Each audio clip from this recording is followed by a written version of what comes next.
Welcome to Lesson 2, where we're going to talk about what it means to sort of think like an economist. So let's begin by making sort of a quick acknowledgement. Every subject has its own sort of language at some level. And so words take on very different meanings depending on who is saying them and in what context. And at some level, actually at all levels, economics is no different. The words demand, supply, marginal, deadweight, these all have meanings that are perhaps unique to the economist. And so at some level, one of the most important things you can do to do well in any economics class is to learn the language. Right? As we'll see this week and next week and several times throughout this semester, words in economics have a very specific meaning. And so it's important to know what that meaning is, and so that you can actually interpret what any question is, both on the exam and in life. Okay, so let's go through some of these things, right? Fair warning, learning this language takes a lot of practice. It can be difficult, it can be utterly frustrating, but I promise you it's 100% worth it, and it will completely change your life. Okay, so in this class, what I'm going to be doing is I'm going to be giving you lots and lots of examples of every concept that we cover, and I'm going to try to explain to you everything in sort of a common sense way of thinking about it. So I'll be avoiding math as much as I can, but it will be a very graph-intensive class. Okay, so what we're going to talk about today is we're going to talk about sort of how economists approach a question. We're going to be basically addressing what does it mean to think like an economist. Now, many people will say things like economics is just a social science, which means it's just a bunch of nonsense. You know, if it were really a science, surely you would have predicted the Great Recession of 2008 and the Great Depression in 1929 and everything else, right? And so that they use that as evidence that economics is actually not a science and that we should abandon all hope and all faith in it, right? Nothing infuriates me more as an economist than this assertion or its equivalent assertion, you know, economics is a soft science, unlike, say, physics or medicine, which are hard sciences, right? Economics is a very powerful science. It has its limits, and recognizing those limits is important. And when you go beyond those limits, you shouldn't be surprised that things don't quite work out for you.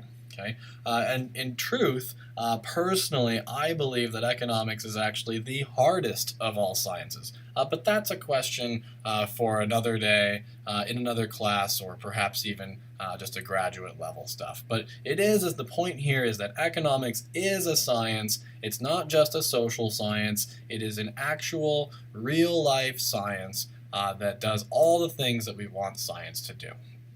Now, in all sciences, certain assumptions have to be made. So all sciences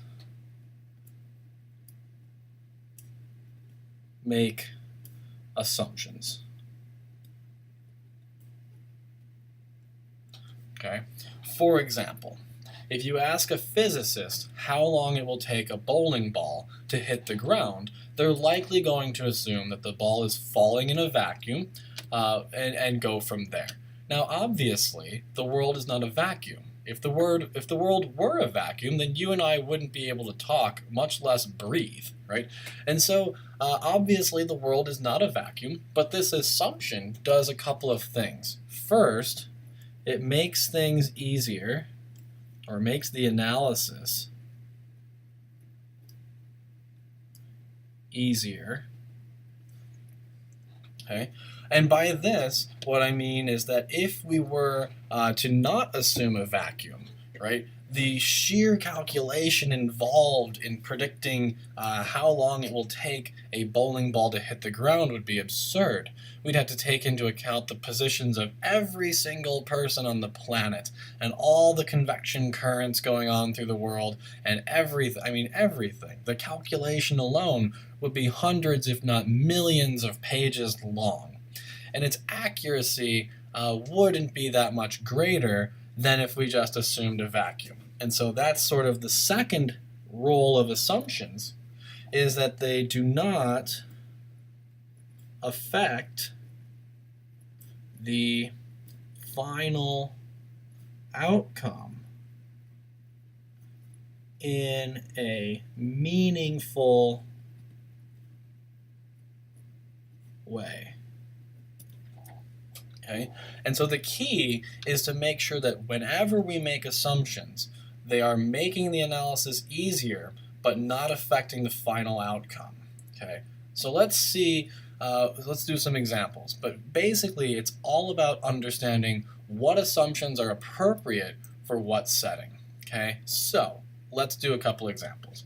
Obviously, if we drop the assumption of a vacuum is perfectly fine for dropping a bowling ball off the top of a building, right? We could assume the vacuum, and there wouldn't be much of a difference at all, right? There wouldn't be much of a meaningful difference in the final outcome of the calculation in any way, shape, or form. We might be off by a trillionth of a second, right?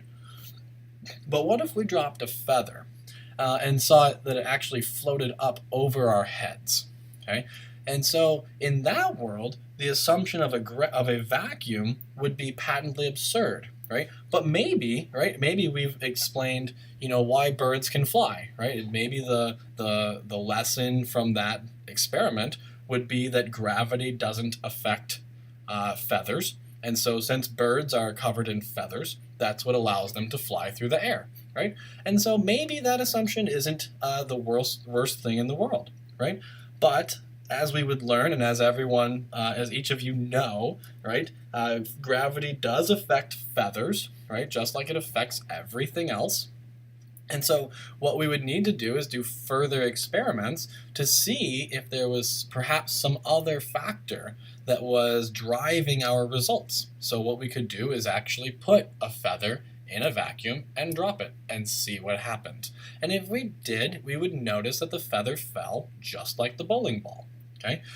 And so the assumptions that we make must make the analysis easier for us, but they must not get in the way of doing the actual analysis. Okay? And economists do sort of the same thing. We make assumptions about the world that are meant to simplify things. Now, obviously, the world is infinitely complex. If we think back to the last lesson, where we talked about the pencil very briefly, or if you go read that essay, just think about how incredibly complex that is. And so economists might make a few assumptions about things just so that we can focus on the question that we're really trying to get after. Right? And the important thing to remember is that when we make these assumptions, they make the analysis easier for us to handle, but they also don't affect the final outcome in a meaningful way. So what are sort of the assumptions that economists make? And we basically make three assumptions.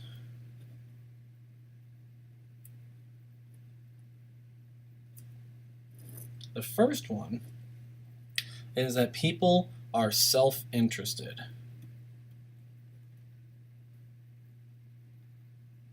And note here that I didn't say that people are selfish, right? They're self-interested, which means that what we want to do are the things that are important to us. These could be anything, right?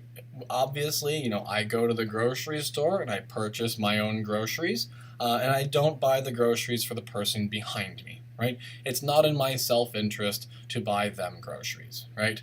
I come to work during the day, right? And sometimes I even come in on the weekends because it's a job that I have to do, and they pay me to be here, and I enjoy my job, right? I play golf every now and then because sometimes you just need to go outside and hit a golf ball as hard as you can, right? I go take vacations because, again, maybe I just need some time to relax. Okay? But I could also do things like donate blood. Right? I donate blood to the Red Cross. I am currently listed as an organ donor, and the reason why I do those things is because it's in my self-interest, right? Now you might be asking, now how is donating blood or organs in your self-interest? And my answer to you is that I get sort of this warm, fuzzy feeling inside for doing what I perceive to be the right thing, right? I consider it morally right to donate blood every now and then, right? I consider it morally right to allow someone to have any viable organs in my body after I have passed away. If I had a child and my child needed a kidney, I would give them my kidney in a heartbeat. If they needed my heart, I might even, in fact, I'm almost certain that I would give up even my heart to save my child, my hypothetical child. And so all of these things are in my self-interest, even though they might lead to harm or they might seem to make me worse off. In fact, they're making me better off because I enjoy doing them. And so the basic idea here is that self-interest, it can look like greed, but it can also look like altruism, right? Mother Teresa, for example, by giving away all of her possessions, was acting in her own self-interest because that was the most important thing to her. She enjoyed seeing other people have the things that were given to her. And so all behavior is classified as self-interested. The second assumption is that people are rational. And again, we're going to dig deeper into this. And so one way to think about this is that we prefer more to less, generally. Okay? So if I offered you 1 scoop of ice cream of your favorite flavor for free, or 2 scoops of your favorite flavor of ice cream for free, my prediction is that you would take the 2 scoops instead of the 1, right? Or if I offered to give you $20 or $10, I predict that you would take the $20 bill. Anything like that. Any situation where you could have more, you would prefer to get more for your money than less for your money. Okay? The second part of this is that we have what we call transitive preferences, which says that if A is preferred to B and B is preferred to C, then A must be preferred to C, right? So if I prefer A to B and I prefer B to C, then I also prefer A to C. So let's do this in the context of ice cream. So suppose that my first favorite ice cream is chocolate, and my second favorite ice cream is vanilla, and my third favorite is, let's say, strawberry. All right, I don't like fruit in my ice cream, and so strawberry is my least favorite flavor. Well, what I'm saying here is that if I prefer chocolate to vanilla, right, which is the A to B, and I prefer vanilla ice cream to strawberry, which is B to C, then I must prefer chocolate to strawberry. Okay? And the last part of this rationality assumption is what we call the irrelevance or independence of irrelevant alternatives. So let's pretend that we go to an ice cream parlor, and the ice cream parlor has all 3 flavors, right? Chocolate, vanilla, and strawberry. We can only have one flavor, and so we order the chocolate. Okay? And while the clerk is bent over, scooping out the chocolate ice cream, he sees in the corner that they also have pistachio ice cream. Okay? What this says is that if upon discovering that you could also have pistachio ice cream, you might say, oh, well, I will take the pistachio, right? Which means that pistachio ice cream is preferred to chocolate, right? You might also say, oh, well, I'll stick with the chocolate. No thank you, I'd rather have chocolate, right?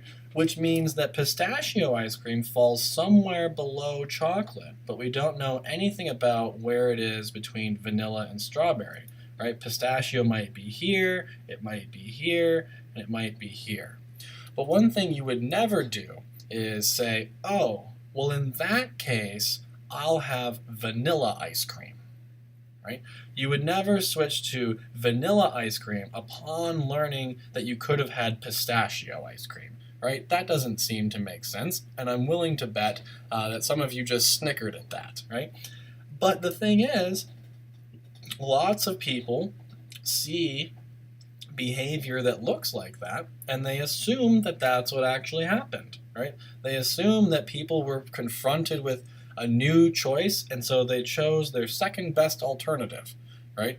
And that doesn't seem to make sense, and in fact, it doesn't. And so there are better theories out there for why we see people switch from chocolate to vanilla when they see pistachio ice cream. But what we're saying here is that the answer does not lie in what we call irrationality, right? So the idea here is that there is no such thing as irrationality, right? We rule it out. We say there's never such a thing as irrationality. We can explain all human behavior as rational or logical, right? And so this challenges us, right? It doesn't necessarily make the analysis easier, right? If we assume that everyone is rational, it actually challenges us to come up with a better explanation, right? And so by ruling out irrational behavior, right, when we say that no one is ever irrational, it makes it harder for us. So at some level, it violates this, but not completely. It challenges us to be better. And then the final assumption is that people are capable, let's try that word again. They are capable but fallible, right? Or in other words, we are not persistently stupid. All right? We learn from our mistakes. Excuse me. Okay, so as we go through life, we make mistakes. Everyone does. Maybe you didn't study enough for a test. Maybe you forgot your girlfriend or your boyfriend's birthday, or your husband or wife's birthday, and you learned from the mistake that you shouldn't make those mistakes again, right? Or if you think back to the original Jurassic Park movie, towards the beginning, you'll see, the Dr. Grant arrives on the island, and one of the other characters who, spoilers, he eventually gets eaten, he tells Dr. Grant that the raptors are constantly, testing the cage, right, looking for weaknesses. But they don't test the same spot twice, right, which is saying that the raptors are learning from their mistakes. They tried over here, didn't work, right, so now they know, right here, not good, right, maybe over here, right, nope, not so much. Maybe over here, right? And so the raptors are learning from their mistakes. The other thing, or the other way to take this, is that there are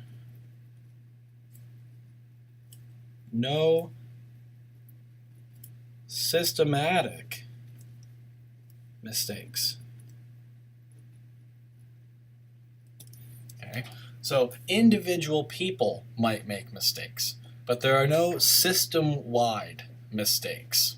Okay, so as I'm sure you're all aware, sometimes during the day people will make money at the stock market, other people will lose money, but generally speaking, the average is that people make money at the stock market. Okay, or just like if you were to think about the opposite case of a casino, right? Some people might win a whole bunch of money, other people lose money, but on average, you lose money by gambling. Okay, so let's pretend but it would be suspicious, right? In the gambling case, it would be very suspicious if everybody lost money, right? If everyone always lost money, if nobody ever won money at the casino, right? You might sit there and say, huh, I guess everyone was just very unlucky today, right? Or you would say something like, well, maybe, but it seems more likely that the game was rigged somehow, right? And so what this assumption, this capable but fallible assumption is saying is that individual people might make mistakes, but we don't see everyone make the same mistake at the same time in the same way unless there's been something that misled everybody. So for example, we shouldn't see something like the Great Recession where all the housing prices collapsed rapidly, right? We shouldn't see that because what that is a case where lots of people had loans that it turns out either they couldn't afford or the loans were of low quality or the houses were of low quality, right? We shouldn't see a case where everybody who owns a home loses on their investment at the same time unless there's something else going on in the background. And so what economics does is it teaches us to look for the things that are going on in the background. Okay? So these are the three assumptions that sort of go into talking about economics. Right? What we want to do now is sort of go into talking about models, but I'm going to save that for the next video.